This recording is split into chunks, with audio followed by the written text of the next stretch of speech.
ஓம் சாய்ராம். இன்றைக்கி வீடியோவில் நம்ம பார்க்க போகிறது ரொம்ப முக்கியமான சில தகவல்களை தான் இந்த வீடியோவில் நான் உங்கள் கூட ஷேர் பண்ணிக்க போகிறேன். வீடியோக்குள்ளே போகிறதுக்கு முன்னாடி நம்ம சேனலை சப்ஸ்கிரைப் பண்ணிக்கோங்க அண்ட் இந்த வீடியோவை மறக்காமல் லைக் பண்ணிடுங்க. உங்களுடைய நீண்ட காலமாக நம்ம எல்லாருக்குள்ளே இருக்கிற ஒரு சந்தேகம்தான்.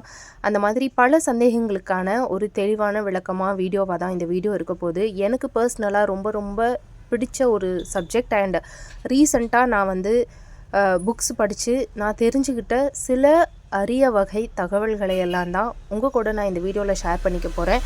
ஸோ வீடியோவை ஸ்கிப் பண்ணாமல் முழுசாக பாருங்கள். அப்போ தான் உங்களுக்கு வாழ்க்கையோட இன்னொரு பரிணாமம் என்ன அப்படின்னு உங்களால் புரிஞ்சுக்க முடியும். ஸோ இப்போ நம்ம வீடியோக்குள்ளே போகலாமா? வணக்கம், இது சகலமும் சாய்பாபா. இந்த சப்ஜெக்ட் ரொம்ப ஒரு டீப்பான ஒரு சப்ஜெக்ட். என்னால் எவ்வளோ முடியுமோ அந்தளவுக்கு சுருக்கமாக எளிமையாக உங்களுக்கு புரிகிற மாதிரி என்னால் எவ்வளோ முடியுமோ அவ்வளோ ஈஸியாக நான் உங்களுக்கு சொல்கிறேன். இந்த வீடியோவில் முடிஞ்ச அளவுக்கு நல்லா ஒத்து கவனிங்க. உங்களுடைய பல நாள் சந்தேகங்களுக்கு அருமையான ஒரு விளக்கமாக ஒரு விடையாக தான் இந்த வீடியோ இருக்கும். இதுக்கப்புறம் உங்களுக்கு சந்தேகம் துளி கூட வராது அப்படின்னு என்னால் ஷோராக சொல்ல முடியும். சரி, இப்போ நான் விஷயத்துக்கு வரேன். இப்போ நம்ம நிறைய கனவுகள் பார்க்குறோம். அண்ட் இப்போ பாபாவை நம்ம பூஜிக்கிறோம். பாபாவை பூஜிக்கும் போது பாபா ஷீரடியில் வாழும்போதே வேறு இடத்துல அவர் உலாவி கொண்டு இருக்கிறத நம்ம பார்த்துருப்போம். அவர் நம்ம கண்ணு முன்னாடியும் இருப்பார், அதே சமயத்தில் பார்த்திங்கன்னா வேற ஒரு ஊரில் இருப்பார். அது எப்படி அவங்களால பண்ண முடியுது? இன்னொன்று நமக்கு ஒரு கனவு வரும். அந்த கனவு நிஜத்தில் அப்படியே பழிக்கும். அப்போ அந்த கனவு எப்படி வருது, அது எப்படி பழிக்குது?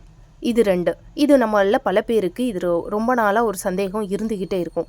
இந்த மாதிரி ஒரு அறிவியலுக்கு அப்பாற்பட்ட விஷயங்கள் எல்லாம் நம்ம இந்த பிரபஞ்சத்தில் எப்படி நடக்குது அப்படின்னா, அறிவியலுக்கு அப்பாற்பட்ட நிறைய விஷயங்கள் நிகழ்ந்து கொண்டே தான் இருக்குது அப்படின்னு பரமஹம்சர் யோகியோடைய சுயசரிதை அப்படின்னு சொல்லிட்டு எழுதப்பட்ட அந்த புத்தகத்தில் அவர் எழுதியிருக்காரு. அதில் அவர் எழுதியிருக்கிற எல்லா விஷயமும் விஞ்ஞானத்துக்குமே அப்பாற்பட்ட விஷயங்கள் இந்த பிரபஞ்சத்தில் இயங்கி கொண்டு இருக்குது அப்படின்னு எழுதியிருக்கும். நான் சொல்லியிருப்பேன், எனக்கு கால் ஃப்ராக்சர் ஆன போது நான் ஒரு 2 மாதம் பெட் ரெஸ்ட்டில் இருந்தபோது என்னை பாபா யோகியின் சுயசரிதை புக்கை படிக்க சொல்கிறாரு. நிறைய பேர் சொல்லியிருப்பாங்க, இந்த புத்தகத்தை படித்தா வாழ்க்கையே தலைகீழாக மாறிடும் அப்படின்னு சொல்லியிருக்காங்க. ஸோ என்னை இந்த புத்தகத்தை படிக்க சொல்லி எனக்கு இன்சிஸ்ட் பண்ணிக்கிட்டே இருந்தார். 2 மாதம் நான் பெட் ரெஸ்ட்டில் இருந்தபோது அந்த டைமை நான் புக்ஸ் படித்து தான் கழிச்சிருக்கேன்.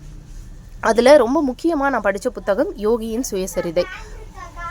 ஸோ உங்கள் எல்லாருக்கும் தெரியும், எனக்கு புக்ஸ் படிக்கிற பழக்கம் இருக்குது. நான் நிறைய விஷயங்களை புக்ஸு படித்து தான் தெரிஞ்சுக்கிட்டேன். பாபாவை பற்றியும் அப்படி தான். அண்ட் புக்ஸு படித்து அதை நான் அனுபவபூர்வமாக அனுபவித்து தான் சில விஷயங்களில் சொல்லுவேன். அந்த மாதிரி யோகியின் சுயசரிதத்தில் ஒரு அத்தியாயத்தில் சுவாமி பரமஹம்சர் தன்னுடைய அனுபவத்தை எழுதியிருப்பார். அதை சொல்லி நான் இந்த வீடியோவை தொடங்குறேன். சுவாமி பரமஹம்சர் முதல்ல அவர் ஒரு யோகியாக ஆகிறதுக்கு முன்னாடி இறைவனை தேடி ஒரு பயணம் அவருக்கு நெடுதூரம் பயணிப்பார். அதில் தன்னுடைய குருவுடைய தேடலில் அவர் பயணம் செஞ்சிட்ருப்பார். அப்போ இவருடைய அப்பா என்ன சொல்லுவாருன்னா, என்னுடைய நண்பன் கேதார்நாத் பாபு அப்படின்னு சொல்லிட்டு ஒருத்தனை போய் அவர் சந்திக்கிறதுக்காக ஒரு ஊர் பேர் மட்டும்தான் சொல்லுவார், கேதார்நாத் பாபு. ஆனால் அவருடைய விலாசம் இவர் கையில் இருக்காது. அதுக்கு பதில் இவர் என்ன சொல்லுவாருன்னா, எனக்கு தெரிஞ்ச இன்னொரு சுவாமி இருக்கார், அந்த சுவாமியை போய் நீ பாரு, அவர் உனக்கு உதவி பண்ணுவார் அப்படின்னு சொல்லுவார். இவர் ஒரு லெட்டரை வாங்கி தன் தந்தை எழுதி கொடுத்த லெட்டர் பாக்கெட்டில் வச்சுட்டு அந்த சுவாமியை சந்திக்க வேற ஒரு ஊருக்கு பயணம் பண்ணுறாரு. இவர் போகிறதுக்கு முன்னாடியே அந்த சுவாமிக்கு கண்ணை மூடி அவர் தியானத்தில் இருப்பார். தியானம் பண்ணும்போது இவர் வர்றவர் யார், பகவதியின் மகன் பரமஹம்சர். இவர் பகவதியின் மகன் தான் வர்றாரு அப்படின்னு அவருக்கு தெரியும். எதுக்காக வர்றாரு அப்படிங்கிறதும் அவருக்கு தெரியும். அது அவர் சொல்லாமையே அவருக்கு எப்படி தெரியுதுன்னு இவருக்கு ஆச்சரியமாக இருக்கும். அப்போ உன் பாக்கெட்டில் இருக்கிற கடிதத்தை வாங்கி சும்மா மேலோட்டமாக தான் பார்ப்பார். அதில் அவரோட தந்தை விலாவரியாக எழுதியிருப்பார். பட் அதை படிக்காமையே அவர் கரெக்டாக சொல்லியிருப்பார். அப்போ உனக்கு கேதார்நாத் பாபுவை பார்க்க தானே நீ வந்திருக்க அப்படின்னு அவர் சொல்லவும் இவருக்கு ரொம்ப ஆச்சரியமாக இருக்கும். கேதார்நாத் பாபுவுடைய விலாசம் இவர் கையில் இருக்காது. ஸோ இவர் அவர்கிட்ட பேசிக்கிட்டே இருப்பார். பேசிக்கிட்டே இருக்கும்போது திடீர்னு அந்த சுவாமி மௌனமாயிடுவார். மௌனமாகி ஒரு அரை மணி நேரத்துக்கு மேலே மௌனமாகவே இருப்பார். ஸோ அவர் தொந்தரவு பண்ண இவர் விரும்பாத பட்சத்தில் கொஞ்சம் நேரத்தில் பார்த்திங்கன்னா இவர் கண் விழிப்பார். தியானத்துலேருந்து கண் விழித்த சுவாமி என்ன சொல்லுவாருன்னா, நீ தேடி வந்த கேதார்நாத் பாபு இன்னும் அரை மணி நேரத்தில் இங்கே இருப்பார் அப்படின்னு சொல்லுவார். இவருக்கு ஆச்சரியமாக இருக்கும், அது எப்படி அவர் இங்கே வருவார் அப்படின்னு நினைக்கும் போது அரை மணி நேரத்தில் கேதார்நாத் பாபு இவருங்க இருக்கிற இடத்துல வருவார். பார்த்தா வந்ததும் நீங்கள் பகவதியின் மகனா அப்படின்னு அவர் கேட்பார். நம்ம சொல்லாமையே அவருக்கு எப்படி தெரியுதுன்னா ஆமாம் அப்படின்னு சொல்லவும், நான் இங்கே வந்திருக்கேன் உங்களுக்கு எப்படி தெரியும் அப்படின்னு இவர் சுவாமி கேட்கவும், பரமஹம்சர் கேட்கவும் என்ன சொல்லுவார் அப்படின்னா, இவர் தான் என்ன நான் வந்து வாரணாசியில் இவர் இருப்பார், வாரணாசிக்கு வந்து என்னை வந்து இந்த மாதிரி பகவதியின் மகன் உன்னை பார்க்க வந்திருக்கான், நீ என்னுடைய இருப்பிடத்துக்கு வான்னு சொன்னார் அப்படின்னு சொல்லவும் அது அவரால் நம்பவே முடியாது. ஏன் அப்படின்னா பரமஹம்சர் என்ன சொல்லுவாருன்னா, வாய்ப்பே கிடையாது, அவர் உங்களை வந்து பார்க்க வாய்ப்பே கிடையாது. ஏன்னா இவர் ஒரு மணி நேரமாக நான் பார்க்குறேன், இவர் என் கண்ணு முன்னாடி தான் உட்கார்ந்துருந்தார், என் கண்ணுலேருந்து இவர் விலகவே கிடையாது, தியானத்திலேயே தான் இருந்தார், நானும் இங்கேயே தான் உட்காந்துருக்கேன், அப்போ இவர் எப்படி வாரணாசிக்கு உங்களை வந்து பார்த்துருக்க முடியும் அப்படின்னு சொல்லி ஆச்சரியப்பட்டு கேட்பார். அப்போ ஒரே இடத்துல இருந்து இந்த இடத்துல இருந்த ஒரு சுவாமி வந்து கண்ணை மூடி தியானத்தில் இருக்கும்போது வேற ஒரு இடத்துக்கு பயணித்து போய் அங்கே ஒரு நபர்கிட்ட கான்வர்சேஷன் வச்சுக்கிறாரு. அப்போ பரமஹம்சர் என்ன கேட்பாரு அப்படின்னா, இவரை நீங்கள் எப்போ பார்த்தீங்க அப்படின்னா, ஜஸ்ட் ஒரு அரை மணி நேரத்துக்கு முன்னாடி தான் இவர் என்னை வந்து பார்த்தாரு அப்படின்னு சொல்லுவார். அப்போ அதை வந்து அவரால் நம்பவே முடியாது. ஏன்னா ஒரு மணி நேரமாக அவர் கண்ணு முன்னாடியே தான் அந்த சுவாமி வந்து உட்கார்ந்துருப்பார். ஆனால் அரை மணி நேரத்துக்கு முன்னாடி தான் இவர் கேதார்நாத் பாபுவை போய் சந்தித்தேன் அப்படின்னு அவர் வந்து சொல்லும்போது இவரால் அதை நம்பவே முடியாது. அப்போ இருக்கிற ஒரு இடத்துல இருந்தே இன்னொரு ஊருக்கு போய் இன்னொரு இடத்துக்கு போய் வேற ஒருத்தரை சந்தித்து ஒரு தகவல் பரிமாற்றம் நடக்குது அப்படின்னா இந்த ப்ராசஸை எப்படி செய்கிறாங்க? ஒரே உருவம் ஒரே உடல் நம்ம கண்ணு முன்னாடியும் இருக்காங்க, வேற ஒரு இடத்துக்கும் பயணிக்கிறாங்க. இந்த ப்ராசஸ் எப்படி நடக்குது? இது பாபா விஷயத்துலையும் நம்ம பார்த்துருப்போம். பாபா ஷீர்டிலையும் இருப்பார், அவர் கண்ணு முன்னாடி அதாவது நம்ம ஷாமா முன்னாடி அவர் உட்கார்ந்துருப்பார். அதே நேரத்தில் பார்த்திங்கன்னா வேற ஒரு பக்தர் வேற ஒரு ஊரில் வேற ஒரு பக்தருடைய வீட்டில் பாபா வந்து அங்கே தோன்றி இருப்பார், அங்கேயும் அவங்க பாபாவை பார்த்துருப்பாங்க. அப்போ இந்த மாதிரி மகான்கள் வந்து ஒரே நேரத்தில் இரண்டு மட்டும் இல்லை எல்லா இடத்துலையும் எப்படி பரவுறாங்க, இந்த ப்ராசஸ் எப்படி நடக்குது? இது வந்து நம்மள பல பேருக்கு இருக்கிற ஒரு கேள்வியாக இருக்கும்ல, அதுக்கான விடையை வந்து எவ்வளவு எளிமையாக சுருக்கமாக சொல்ல முடியுமோ நான் சொல்கிறேன்.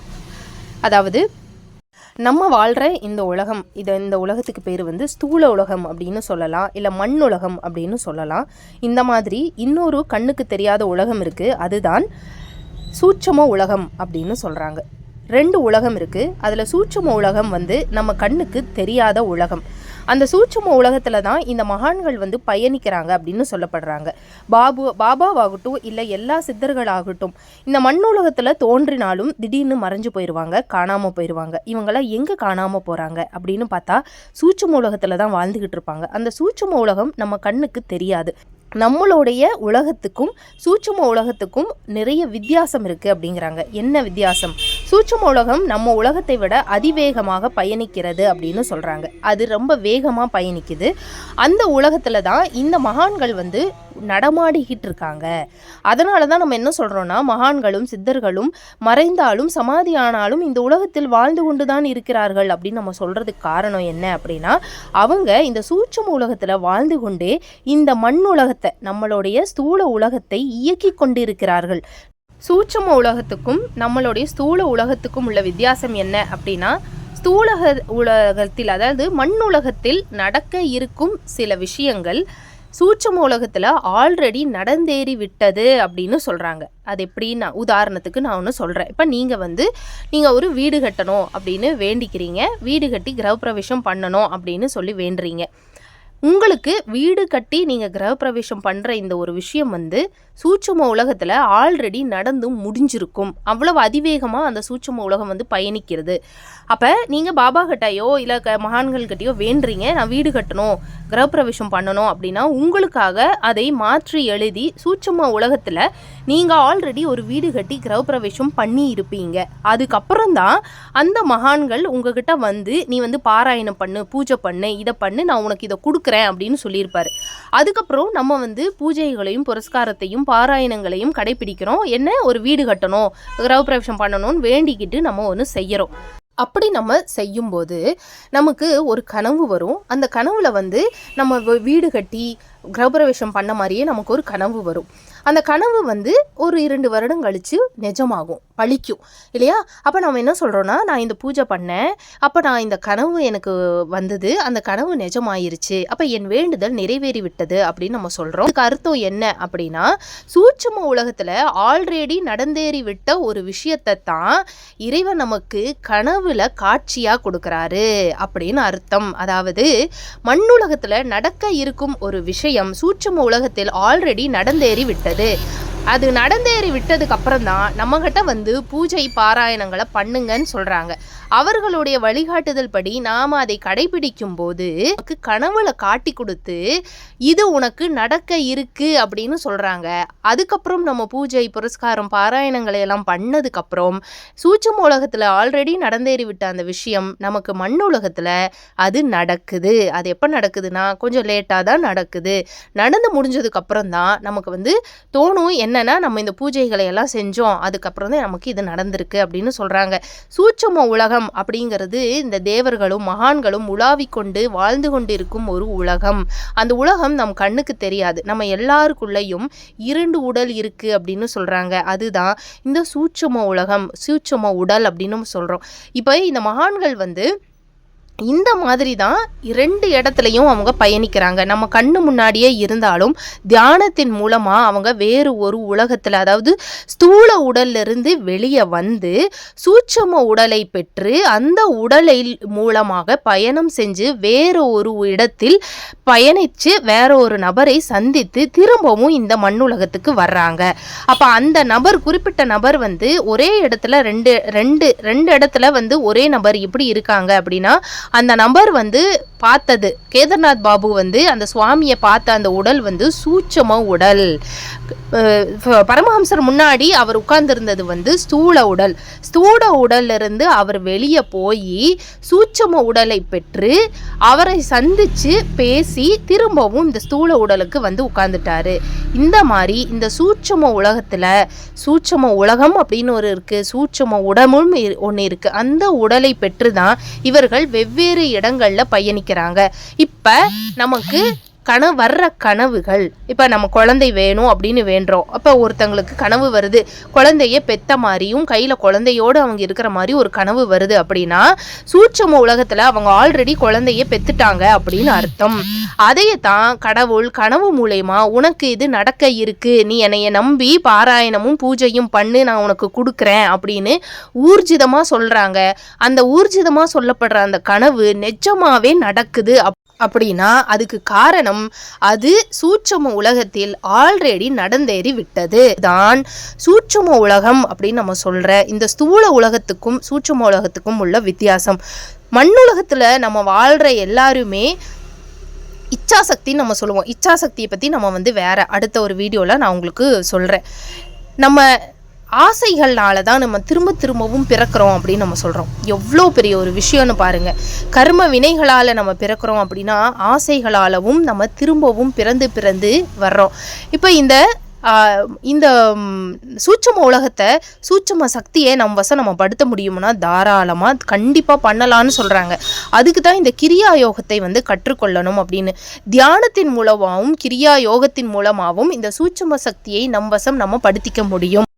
அது எப்படி நம்ம படுத்திக்கிறது, நமக்கு எப்படி அந்த சக்தி வரும் அப்படின்னு நீங்கள் நினச்சிங்கன்னா, நம்மளுக்குள்ள அந்த சக்தி ஆல்ரெடி இருக்குது, அதை ஆக்டிவேட் பண்ணுறது தான் அந்த கிரியா யோகத்தோடைய தியானத்தோடைய வேலையே அப்படின்னு சொல்கிறாங்க. அதை எப்படி ஆக்டிவேட் பண்ணுறது, நமக்குள்ளே அது இருக்குங்கிறத நம்ம எப்படி உணர்றது அப்படின்னா, இதை கேட்டால் நீங்களே ஆச்சரியப்படுவீங்க. பாருங்கள், ஒரு 24 மணி நேரம் இருக்குது இந்த மண்ணுலகத்தில் மனிதனுக்கு. 24 மணி நேரத்தில் 16 மணி நேரம் தான் நம்ம இந்த மண்ணுலகத்தில் வாழ்கிறோம் அப்படின்னு சொல்கிறாங்க. மீதம் இருக்கிற 8 மணி நேரம், அதாவது இரவு நம்ம தூங்குற 8 மணி நேரமும் நம்ம சூட்சும உலகத்தில் பயணிக்கிறோம் அப்படின்னு சொல்கிறாங்க. அதாவது சூட்சும உலகத்தில் நம்மளுடைய சூட்சும உடல் கூட தான் நம்ம கனெக்ட் ஆகிறோம். இதுக்கு அர்த்தம் என்ன அப்படின்னா, நம்ம இரவு தூங்கும்போது நமக்கு கனவுல சில காட்சிகள் வரும். அது ரொம்ப பசுமையாக இருக்கும். காலையில் எந்திரிச்சு பார்த்தோம்னா அந்த கனவு வந்து கனவு மாதிரியே இருக்காது. பல பேர் அதை சொல்லியிருப்போம்.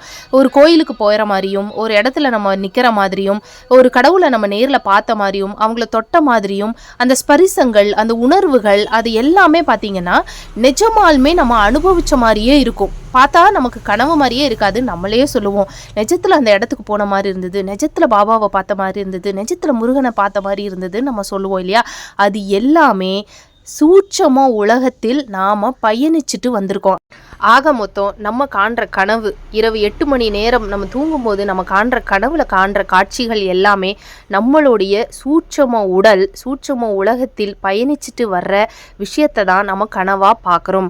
சூட்சம உலகம் நம்ம மண் உலகத்தை விட வேகமாக பயணிக்கிறனால தான் பின்னாடி நமக்கு நடக்க இருக்கிற விஷயங்களை எல்லாம் நம்ம முன்னாடியே தெரிஞ்சுக்கிறோம் கனவு மூலமா. எப்படி கனவு மூலமா தெரிஞ்சுக்கிறோம் அப்படின்னா, நம்மளுடைய ஸ்தூல உடல்ல இருந்து வெளியே வந்து சூட்சம உடலை நாம பெற்று சூட்சம உலகத்துல பயணிச்சு நமக்கு அடுத்து என்ன நடக்க இருக்குது அப்படிங்கிறத ஏற்கனவே நடந்தேறிவிட்ட சூட்சம உலகத்துல பயணிச்சு நம்ம பார்த்துட்டு திரும்பவும் நம்ம இரவு அந்த நம்மளுடைய மண்ணுலகத்துக்கே நம்ம திரும்பவும் வந்துடுறோம்.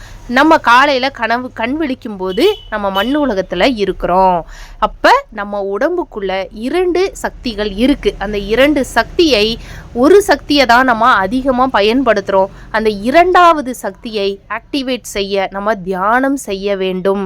கிரியா யோகத்தை கற்றுக்கொண்டால் அந்த சூட்சம சக்தியை, சூட்சம உலகத்தில் பயணிக்கிற அந்த சக்தியை நம்மளால் பெற முடியும் அப்படின்னு அந்த புத்தகத்தில் தெளிவாக எழுதியிருக்கு. ஸோ இவ்வளோ நாளாக நமக்கு இருக்கிற ஒரு டவுட், எப்படி மகான்கள் வந்து இந்த ப்ராசஸ் பண்ணுறாங்க, எல்லா இடத்துலையும் எப்படி பரவுறாங்க, நமக்கு ஒரு கனவு எப்படி வருது, அந்த கனவு எப்படி பழிக்குது, நிஜமாகுது, இது எல்லாத்துக்கும் என்னால் முடிஞ்ச அளவுக்கு தெளிவாக சொல்லியிருக்கேன் அப்படின்னு நான் நம்புகிறேன். இது எந்த அளவுக்கு உங்களுக்கு தெளிவாக புரிஞ்சுதா, இல்லை நீங்கள் எதாவது கன்ஃபியூஸ் ஆகிட்டீங்களா அப்படின்னு எனக்கு புரியல. புரிஞ்சிருந்ததுன்னா தயவு செய்து கமெண்ட் பாக்ஸில் எனக்கு கமெண்ட் பண்ணுங்கள் எந்த அளவுக்கு உங்களுக்கு விளங்குச்சுன்னு. இந்த அரிய வகை தகவல் உங்களுக்கு பயனுள்ளதாக இருந்ததுன்னா இந்த வீடியோவை மறக்காமல் லைக் பண்ணிடுங்க. உங்கள் ஃப்ரெண்ட்ஸ் கூட நிச்சயமாக ஷேர் பண்ணுங்கள். சேனலையும் சப்ஸ்கிரைப் பண்ணிடுங்க. மீண்டும் நம்ம இன்னொரு வீடியோவில் இன்னும் சில பல அரிய வகை தகவல்களோட, அழகழகான விஷயங்களோட சந்திக்கலாம். நன்றி, வணக்கம், ஓம் சாய்ராம்.